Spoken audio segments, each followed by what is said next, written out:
सभी को नमस्कार। मैं डॉक्टर शिवम सोनी, एडवोकेट। आज एक ऐसे टॉपिक पे बात करने आया हूँ जो कि बहुत ज़्यादा इम्पोर्टेंट है। तो टॉपिक है एफआईआर।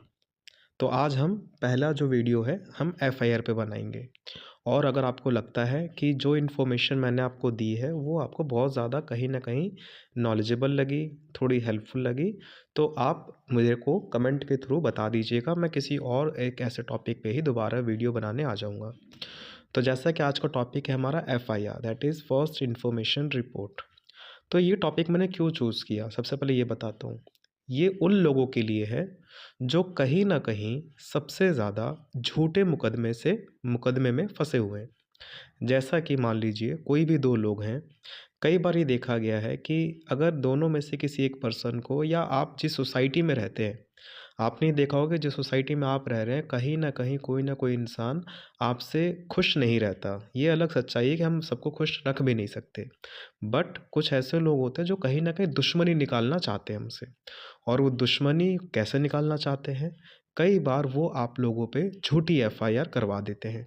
ये किसी भी केस में हो सकता है, चाहे वो लड़ाई झगड़े में हो जाए, किसी एक पड़ोसी ने दूसरे पड़ोसी को परेशान करने के लिए कर दिया, इसके बहुत सारे एग्जाम्पल हो सकते हैं। लेकिन मुद्दा ये है कि अगर आपके ऊपर किसी इंसान ने झूठा एफआईआर करवा दिया तो क्या हो सकता है?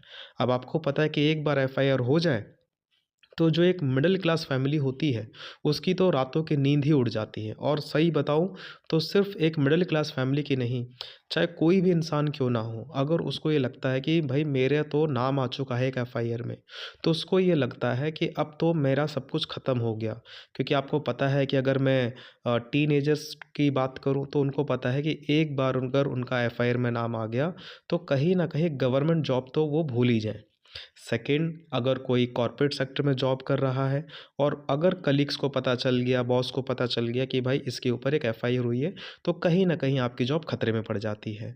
तीसरा, अगर आप एक ऐसे सोसाइटी में रहते हैं, बहुत आपकी सोसाइटी में एक रिस्पेक्ट है, वैल्यू है, और अगर किसी को पता चल जाए कि इस इंसान के ऊपर एफआईआर हुई है, अब तीनों केस में चाहे टीनेजर्स हो, चाहे वर्किंग प्रोफेशनल हो, चाहे एक ऐसा पर्सन जो सोसाइटी में बहुत रिस्पेक्टफुल हो, भला आपके ऊपर वो झूठी एफआईआर है, तो झूठा वर्ड हट जाता है। सबके माइंड में ये आ जाता है कि भाई इसके ऊपर तो एफआईआर हुई है। आपका एक फाइल ओपन हो जाती है और कहीं ना कहीं ये आपका पीछा नहीं छोड़ती।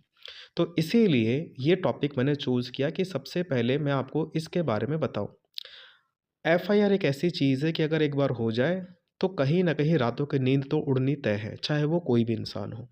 तो ऐसे केस में क्या किया जाए, खासकर तब अगर किसी नॉन कॉग्निजेबल ऑफेंस के लिए हो गया है, तब तो कोई ज़्यादा दिक्कत नहीं है। लेकिन कुछ ऐसे ऑफेंस होते हैं जिसके लिए आपके ऊपर झूठी एफआईआर कोई भी करवा सकता है, और ख़ासकर जिसमें जो सज़ा है, जो जेल है, वो 7 साल या उससे ज़्यादा हो।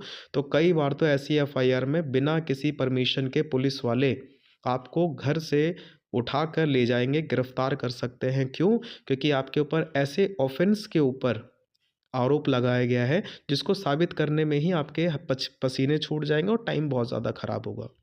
तो ऐसे केस में क्या करें? जब भी आपके पास झूठी एफआईआर हो, तो सबसे पहले ये देखिए कि किस ऑफेंस पे लगा है। अगर कोई एक ऐसा ऑफेंस है जो कि ज़्यादा सीरियस नेचर का नहीं है, जिसमें जो सज़ा है, जो पेनल्टी है वो ज़्यादा नहीं है, स्पेशली 7 साल से ज़्यादा नहीं है, तब तो आप सेफ़ हैं कहीं ना कहीं। लेकिन अगर आपके ऊपर एक ऐसे ऑफेंस के ऊपर एफआईआर दर्ज हुआ जिसमें 7 साल से ऊपर की सज़ा है, जैसे मर्डर, रेप, चोरी का, तो उस केस में आपके ऊपर थोड़ा-सा, क्योंकि जिस पर्सन ने आपके ऊपर ये एफआईआर करवाया उसका तो मेन मोटिव ही आपको परेशान करना था। अब डिसाइड कौन करेगा? वो तो करेगा जज, जिसमें कहीं न कहीं टाइम लग जाएगा। तो उस केस में क्या करना है? तो आगे की जानकारी के लिए एक बार आप मुझे थोड़ा सबसे पहले ये बताइए कि यहाँ तक अगर आपके साथ जो घटना जो जो भी मैंने शेयर किया झूठी एफआईआर के लिए, क्या किसी भी इंसान के ऊपर कभी ऐसा हुआ है जो ये मेरी वीडियो देख रहा है, या जिसको लगता है, भला जिसके ऊपर नहीं हुआ बट वो चाहता है जानना कि सर अगर कभी ऐसा हो जाए हमारे पे, कोई हमारा ही दोस्त या हमारा ही कोई दुश्मन हमें परेशान करने के लिए कुछ ऐसे आरोप हम पे लगा देता है, तो हमारे पास क्या पावर्स है, हम क्या कर सकते हैं इस केस में, इससे बचने के लिए क्या ऐसे स्टेप्स लें जिससे हमारा सोसाइटी में नाम खराब ना हो, हमारे करियर पे, हमारी जॉब पे कोई बात ना आए। अगर आप ये जानना चाहते हैं तो मुझे एक बार आप कमेंट्स के थ्रू प्लीज़ बताइएगा, तो मैं बहुत जल्दी सेकंड वीडियो बनाऊँगा कि ये था क्वेश्चन, ये थी प्रॉब्लम, सॉल्यूशन का नेक्स्ट मैं आपको बना के दिखाऊँगा। थैंक यू, नमस्कार।